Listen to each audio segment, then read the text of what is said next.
Satu orang ibu tidak merasa penat sewaktu mengandungkan anaknya 9 bulan 10 hari.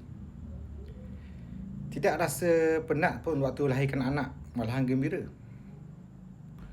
Dan bila anak menangis, ibu segera menyusukan, anak sejuk ibu selimutkan, anak dimandikan, diberi pakaian yang baru, musim berganti. Semua tu tak penat. Kalau dikenang-kenang, para ibu akan merasa bersyukur. Tapi ada hari yang mana ibu akan rasa sangat penat. Bila? Bila anak berkata ah. Bila anak tidak mendengar cakap. Bila anak berpaling. Masa tu ibu akan rasa sangat penat.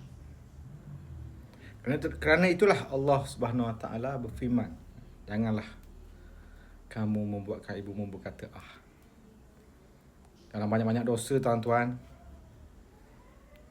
janganlah buat dosa dengan ibu kita selama-lamanya. Al-faham ke idok. Woha.